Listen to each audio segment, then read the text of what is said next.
All right, guys, today we're going to talk about plot. We're going to talk about theme, character, plot, theme, and meaning, and then I want to have you write a review based on a poem read to you called The Raven by Edgar Allen Poe. A Halloween-based poem, but since we're close enough to Halloween, I figure it's pretty good. So the first thing I want you to think about is think about your favorite movie, television show, or even book. And think about some of the reasons why that it's your favorite. Why do you go back to it all the time? Why would you read something or watch something multiple times? What encourages you to do that? And how might watching or reading it change how you might see your favorite things? Like if you watch a movie several times, you might see it in different ways. So I want you to take 30 seconds. I want you to think to yourself about those things, a favorite movie, a favorite TV show, or even book. Take a moment. Everyone got one in their head? Yeah. Okay. So I'm going to kind of show you what I want you to discuss with a partner. I want you to turn to someone here on my cue and to talk with someone about that. You're going to explain what your favorite movie is or whatever, and you're going to tell them why, and you're going to tell them why are the reasons you rewatch it, because it is your favorite thing to watch or read. Okay, so one of my favorite movies of all time is Shaun of the Dead. One, I'm a zombie fanatic. Like I have 100 zombie movies sitting in my closet. So Shaun of the Dead is one of my favorite movies just for the fact that it's a comedy and it's hilarious. It's also one of my favorites because every time I watch it, I see different things that happen throughout the movie. So sometimes I watch it and I don't recognize that something else in the beginning of the movie happens at the end of the movie, and you're just like, what just happened? Another reason why it's a favorite is they tell you the whole plot of the movie in the first 5 minutes. A lot of movies do that. And that's one reason why we like rewatching movies, because they hit us right away with imagery. Something we'll talk about today when you're writing your summaries, that imagery. How that works to make you want to either read it or write or watch a movie again. So I want you to turn to a neighbor. I want you to share what your favorite movie or TV show or book is. And I want you to explain why and why you like to watch it again or read it again. So 30 seconds to do that. Come on, turn to your neighbor. Anybody around you.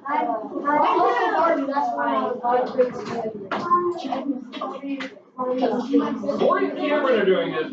Come on.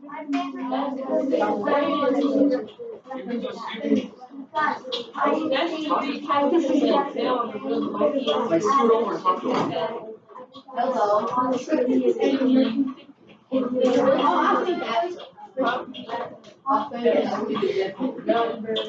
Hello.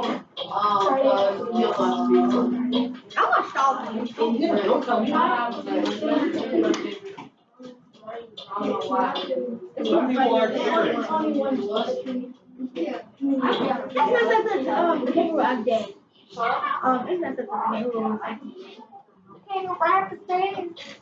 All right, so that was kind of flat. You guys were a little nervous. So I'm just going to pick some random people and I'm going to say, what's your favorite, whatever. The reason why and why you like watching it maybe multiple times. We'll just do Corey because he's so excited to share this.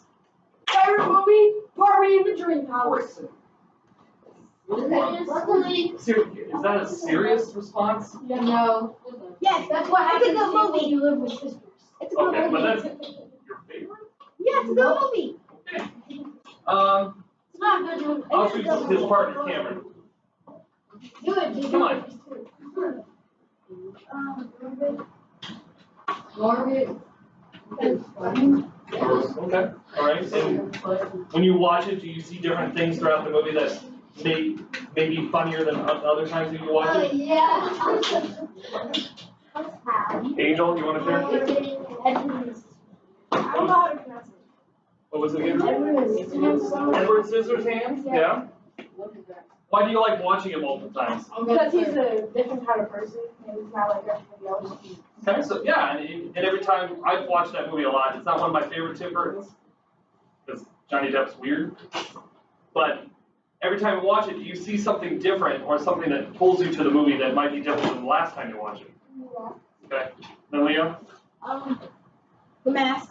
The The Mask. Center of the Mask. Good movie. Why do you like watching it multiple times? It was funny. Because it's funny. I noticed most of you are choosing comedies. Why do you think we choose comedies as something to go back to a lot? That dog is We're moving on, guys. But he gives a baby We're a moving on, fun. because I gotta keep going. This is weird. Moving on, James. You can tell me later. Yes, I love you. Why do we choose comedies as something that is usually something we might rewatch more and more times? Because it has an emotional connection, right? Yeah. And we can understand what a comedy is supposed to get to, right? It's supposed to be funny, and there's supposed to be some kind of funny ending. Okay? So let's take Edward Scissorhands. Like, it's really weird. Edward Scissorhands is really weird. And let's think about some different parts of a movie or a book. No, he didn't. Okay? Don't squirrel. Gentlemen? He didn't die. Gentlemen?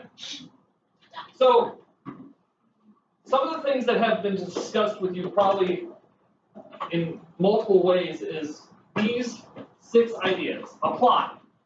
Every movie's got to have a plot, right? What's the movie is the events that occur in the movie. No movie's good unless it has a plot. A theme. So a theme is what the topic is about. So what do we think, like, Edward Scissorhands would be about? Angel, what do you think Edward Scissorhands is about? Weirdness. A different kind of person. Like, seeing That's an excellent representation of what Edward Scissorhands is about. Character, well, obviously there's plenty of characters that are Edward Scissorhands, or in Shaun of the Dead, or in Norbit, that pull us to it. When we talk about that plot, though, we have 3 things that I want you to consider when we're watching the video on the Raven. Now, we're not reading anything today, but the goal would be to provide you a copy of the Raven and watch the video and read it along with the poem to see if you get any other meaning. But today we're just going to explore these ideas and see if you can come up with a review on your own, an objective review. So we have exposition, which is the very beginning of story. This sets up what's going to happen. Like I said, most movies, they include the first 5 to 10 minutes of any movie. You can pretty much tell what the ending of the movie is, because they give you clues. From the exposition, or that beginning, we have the climax. The climax is just the middle. It's that one part of the movie that everything happens. And then the final part of it is the resolution, I forgot. That's the very end. That's where everything resolves, and the movie ends. Unless you're Star Wars, and then they just go black, and then they just keep going and making more movies. So every movie's typically got an ending, right? Like the hero saves the girl, or zombies eat everyone, or Edward Scissorhands learns the true meaning of life, or Norbit makes a joke and everyone laughs and the screen goes black. Or Barbie Mansion Girl doing what they're doing. Yep. So we're going to watch The Raven, and I want you to think about these bottom 3 things in connection with plot, theme, and character. We're going to watch the video twice.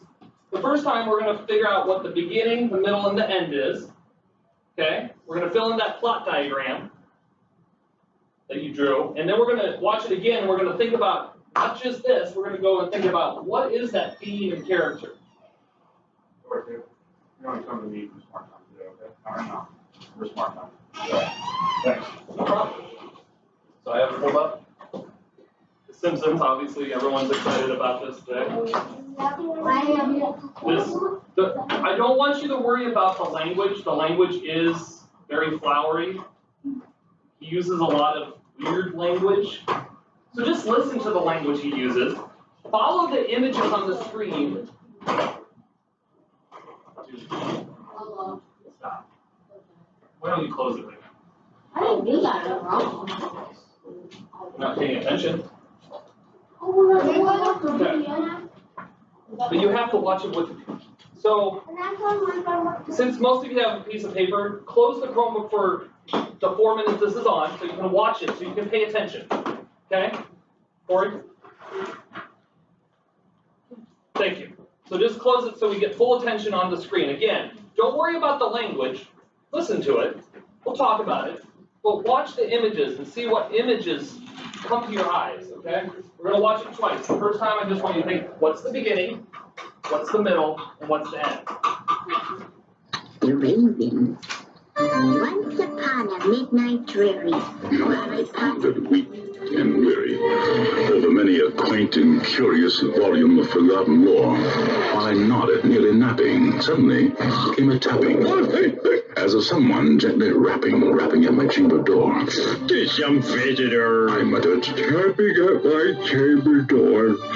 Only this and nothing more." Are we scared yet? Bart, he's establishing mood. Ah, distinctly I remember.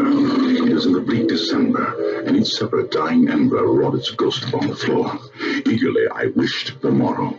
Vainly I had sought to borrow from my books a cease of sorrow. Huh? Sorrow for lost Lenore. Oh, Lenore, for the rare and radiant maiden whom the angels name Lenore, nameless here forevermore. And a silken, sad, uncertain rustling of each purple curtain thrilled me, filled me with fantastic terrors never felt before. So that now, to still the beating of my heart, I stood repeating, "'Tis a visitor entreating entrance of my chamber door. Blessed is and nothing more." Presently my soul grew stronger, hesitating then no longer. "Sir," said I, "or madam, surely your forgiveness I implore. But the fact is I was napping, and so gently you came rapping, and so faintly you came tapping at my chamber door that I scarce was sure I heard you." Here I opened wide the door. This better be good. Darkness there, and nothing more. Huh? You know what would have been scarier than nothing? What? Anything! Back into the chamber turning, all my soul within me burning. Soon again I heard a tapping, something louder than before. "Ah, surely," said I, "surely that is something at my window lattice. Let me see then what thereat is, and this mystery explore." Open here I flung the shutter, and with many a flirt and flutter, in there stepped a stately raven of the saintly days of yore. Not the least obeisance made he, not a minute stopped or stayed he, but with mien of lord or lady, perched above my chamber door, perched upon a bust of Pallas just above my chamber door, perched and sat, and nothing more. "Though thy crest be short and shaven, thou," I said, "but sure no craven, ghastly grim and ancient raven wandering from the nightly shore. Tell me what thy lordly name is on the night's Plutonian shore." Quoth the raven, Leave my shorts. Bart, stop it! He said nevermore, and that's all he'll ever say. Okay.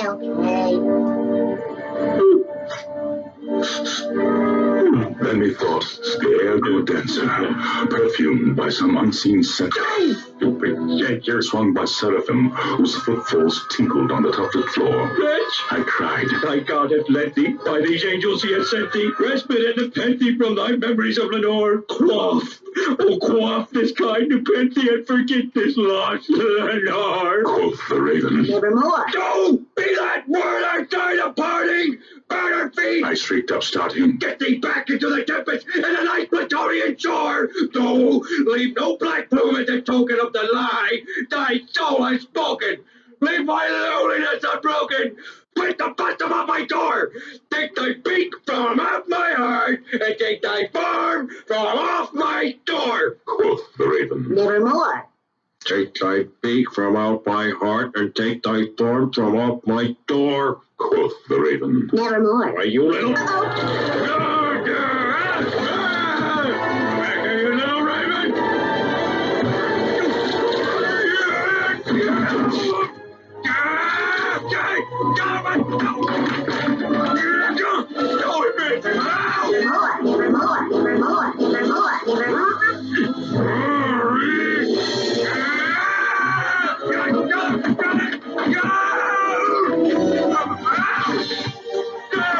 And the raven, ever flitting, still is sitting on the proud bust of Pallas just above my chamber door, and his eyes have all the seeming of a demon's that is dreaming, and the lamplight o'er him streaming throws his shadow on the floor, and my soul, not that shadow that lies floating on the floor, shall be lifted nevermore.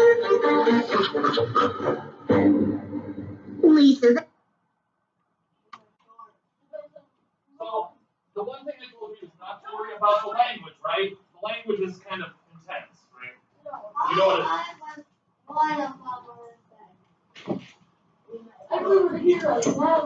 So I just want to talk about what happened in the beginning, where our climax was, and what's the resolution. So can anybody, raising their hand, can anybody tell me what happened at the beginning, Corey? Huh?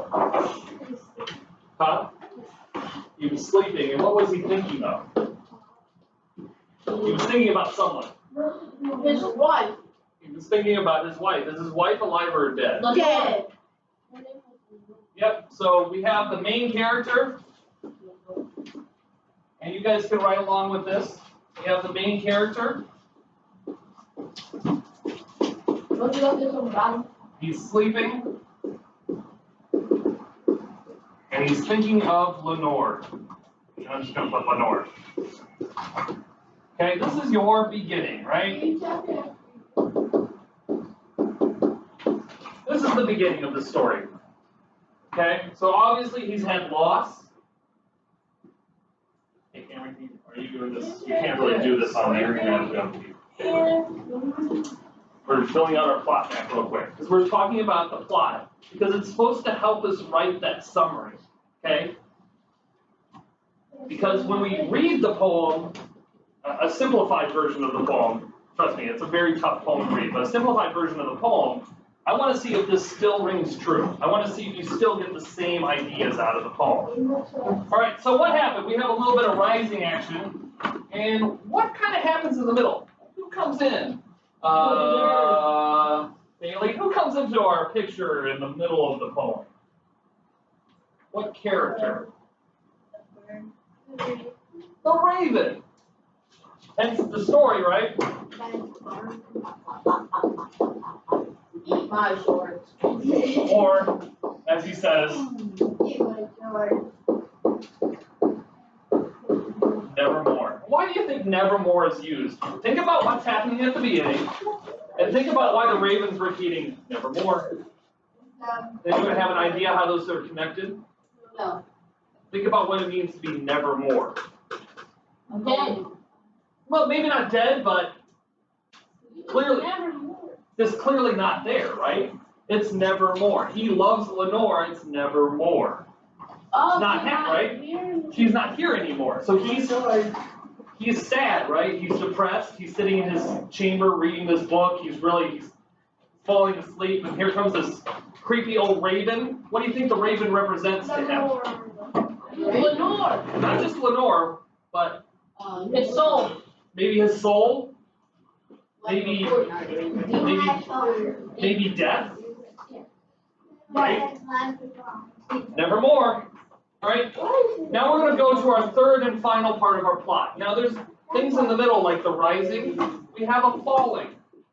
And what happens to our character at the very end? He simply states what, Silas? Well, he doesn't say anything about Lenore now. We get that from him looking at the picture and it disappearing. But what does he say? What does our narrator say? Nevermore. Say about that raven and what's happening in his life. The raven. He hates that raven. He hates the raven, and what's the raven doing? It's Annoying him. It's annoying, but it's going to stay. It's going to stay there with him, right? So the raven, the annoying, and whatever you want to call it, raven, is staying to remind him of what? Yeah, you could fill that in. You could be reminding him of life. You could be reminding him of Lenore. It could be reminding him of death. You can fill in any type of thing that you can remind him of his soul. So those are our three parts of this poem.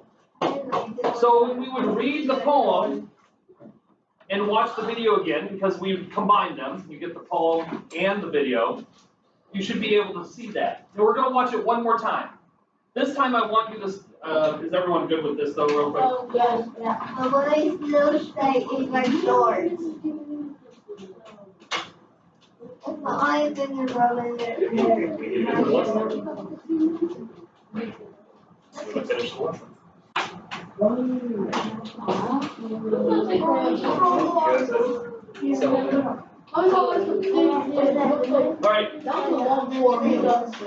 You can go on. Okay, so now I want you to look at this. We want to think about our characters. Well, we can fill in some of this right away. What are our characters? Homer is the main character, but he's also the one, we call it what? When someone reads to you. The narrator. The narrator. But who else is there? Angel? Well, she's reading it, but Vincent Price is the narrator. When we read The Raven, you'll understand it's coming from the guy's point of view. But Bart is, not Bart, I'm talking about in the poem. Bart is who? The Raven. And there is one other character that's there, but you just only see her briefly, and that is Lenore. Very simple. There's only 3 characters. Now, I want you to rewatch this, and we want to. They're not part of the actual story. They're just part of the cartoon, right? I want us to rewatch this, and I want you to pick out images, because you're going to share images with a partner. I'm going to have you do the same thing. Turn to a partner, and I want to share what images you see. Okay? Like there's some specific images that might pop out to you that other people might notice. So let's watch it one more time, and then we'll have you write your summary based on the plot diagram and what you write here, okay? We'll talk about that in a moment.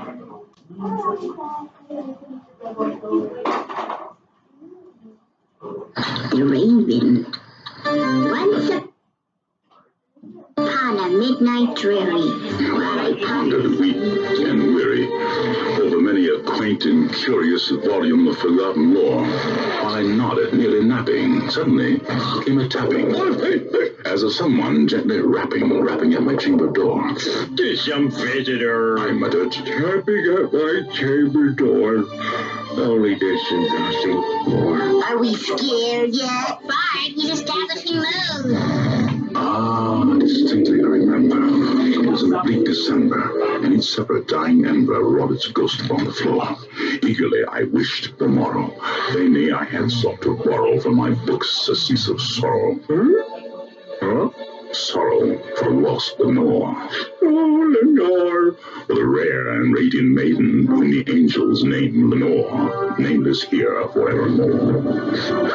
And the silken, sad, uncertain rustling of each purple curtain filled me with fantastic terrors never felt before. So that now, to still the beating of my heart, I stood repeating, "'Tis a visitor entreating entrance of my chamber door. Blessed it and nothing more." Presently my soul grew stronger, hesitating then no longer. "Sir," Said I, or madam, surely your forgiveness I implore. But the fact is I was napping, and so gently you came rapping, and so plainly you came tapping at my chamber door that I scarce was sure I heard you. here I opened wide the door. This better be good. Darkness there, and nothing more. Huh? You know what would have been scarier than nothing? What? Anything! Back into the chamber turning, all my soul within me burning. Soon again I heard a tapping, something louder than before. Surely, Said I, surely that is something at my window lattice. Let me see then what thereat is, and this mystery explore. open here I flung the shutter, and with many a flirt and flutter, in there stepped a stately raven of the saintly days of yore. Not the least obeisance made he, not a minute stopped or stayed he, but with mien of lord or lady, perched above my chamber door, perched upon a bust of Pallas, just above my chamber door, perched and sat, and nothing more. Though thy crest be short and shaven, thou, I said, but sure no craven, ghastly grim and ancient raven wandering from the nightly shore. Tell me what thy lordly name is on the night's Plutonian shore. quoth the raven. Eat my shorts. Bart, stop it! He said nevermore, and that's all he'll ever say. Okay. Then methought the air grew denser, perfumed by some unseen scent. Stupid censer swung by seraphim, whose footfalls tinkled on the tufted floor. Wretch, I cried, thy God hath led thee, by these angels he hath sent thee, respite and nepenthe from thy memories of Lenore. Quaff this kind nepenthe and forget this lost Lenore. quoth the raven. Nevermore. No, be that word outside of parting, better be me! I shrieked up, starting. Get thee back into the tempest and the nice Praetorian shore! Go, leave no black plume as a token of the lie thy soul has spoken! Leave my loneliness unbroken! Quit the bottom of my door! To write our summary, let's talk about some imagery. It's not just what you're seeing, it's some of the things you may be saying. So let's identify some quick imagery. So what are some things, raise your hands if you have a suggestion. What are some things that you saw or that you heard him say that stood out to you, James? Okay. There was like the feeling of ghosts or something from his past, Angel. Okay, he was scared. Maybe he was a little anxious. Those kind of go together, right? Scared and anxious. Got mad.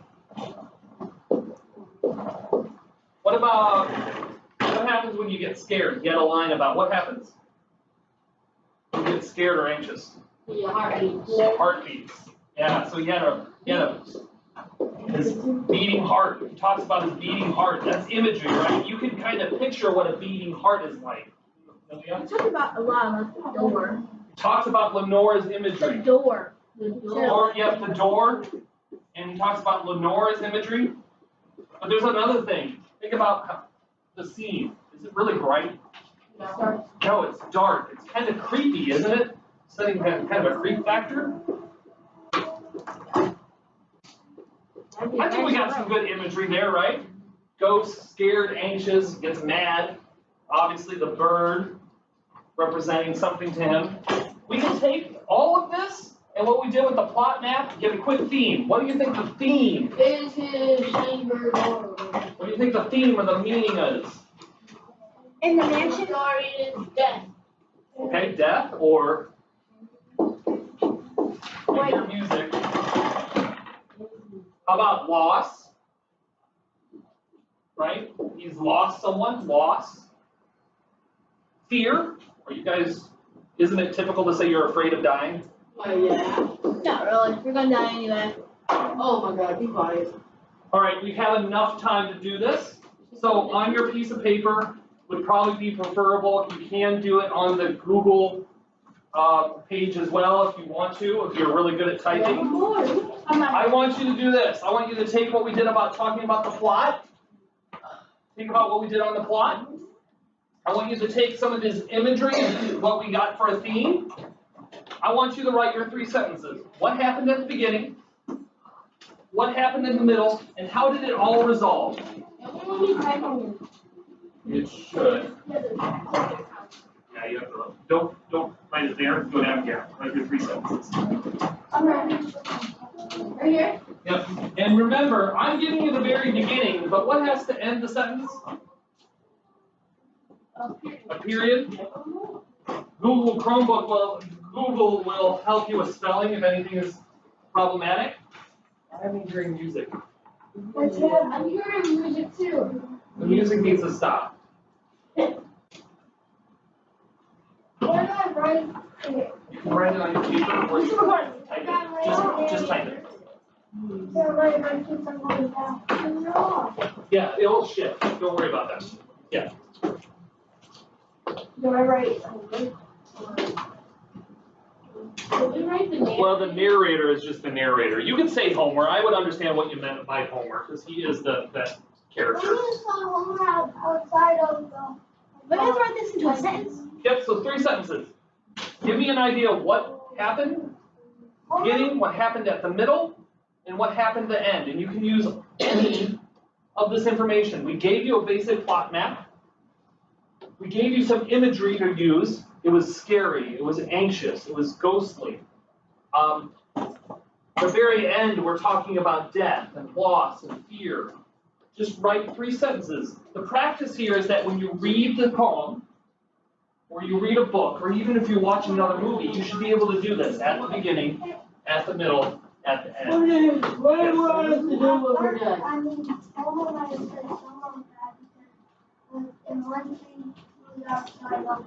Yeah, he was sitting there listening to the stories. You guys, that's Treehouse of Horror. That's the only thing I watch anymore from The Simpsons. Just leave those on your papers on your desk so I can look at them and see how you guys did. Make sure you turn in the assignment if you're doing it on Google Chromebook so I can see what you turned in. And that bell will probably ring here in 5 seconds. So I would look to finish this on Monday and maybe look at the poem itself. You got 1 more minute. If you do not get done, don't worry about it. We'll finish it later. Huh?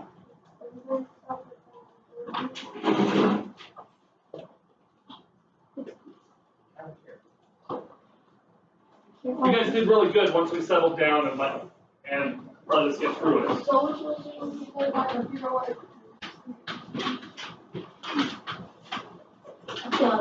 Yep, you got the middle to end. Oh, I see. Yep.